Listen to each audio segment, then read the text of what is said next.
Mop-up operations continuing in Mdantsane and East London's Duncan village after last week's devastating floods there.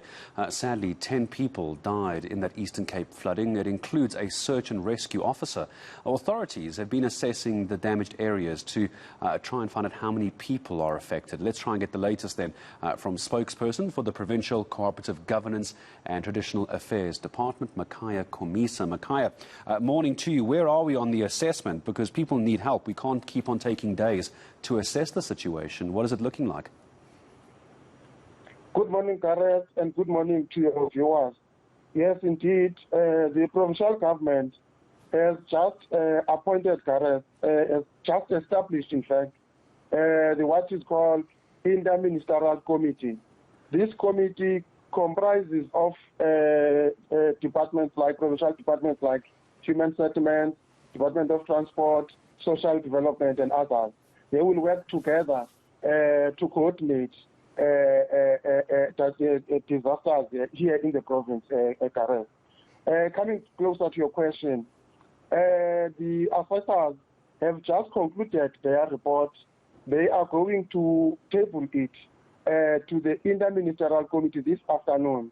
It is that report, Gareth, that is going to indicate as to whether what kind of assistance and intervention that the provincial government is going to provide to the affected families. I can also say that, Gareth, that on Sunday, the Premier, Cooperative MEC, Human Settlement MEC, and Mayor of Buffalo City, they visited all the affected areas, and they were accompanied by the gift of the givers, and they handed over blankets, mattresses, and something to eat to those people. Those people whose structures have been totally destroyed by the heavy rain, they have been accommodated in a government building in NU1. As I'm talking to you, the BCM is busy trying to provide them with temporary shelters. That is the update so far, Karen. There has been some criticism, while the government, of course, doing what governments do. They're busy assessing and evaluating and having interministerial meetings about tabling budgets to help people in days to come. There is some criticism, though, that you have an organisation like Gift of the Givers. You just mentioned them a moment ago, Mr. Komisa. While they were there with the MEC and Cooperative and everyone else, they were actually handing out blankets and food. It seems that governments are having to rely on other organisations to help people on the day as quickly as possible, while government's busy making plans. That's not true. That's not true, Gareth.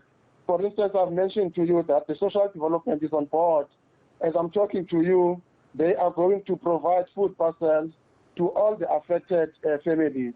Also, I know that the Department of Home Affairs is also going to join to make sure that all those families who have lost their IDs, they are helping them. So it's not true that government relies on the gift of givers only. Social development is on board as I'm talking. So when is the aid going to be put into place? I believe you, or I recall you saying that there's going to be a meeting this afternoon to assess the kind of assistance that can be given. Does that mean the people affected are going to have warm food in their stomachs tonight, or is it going to be a few more days before they get the assistance? Well, what is going to happen, once the report has been tabled to the Interministerial Committee, government officials will start working on the report. But as I'm talking to you, those people, they have been provided with something to eat. They have also been provided with blankets and mattresses. So what's the timeline, Makhaya? Sorry, just before I let you go, what's the timeline? Before the weekend? I can say that before the weekend, yes. Okay, we'll follow up with you, because families haven't had food for days now while we're waiting for interministerial committees to have meetings about budgets and rollouts. But I appreciate the update. Makhaya Komisa also can't do everything themselves. The Eastern Cape Cooperative Governance spokesperson giving us an update on this while Gift of the Givers continuing to provide food and blankets and shelters to those people on the ground. We wait to hear what comes of the meetings from local government.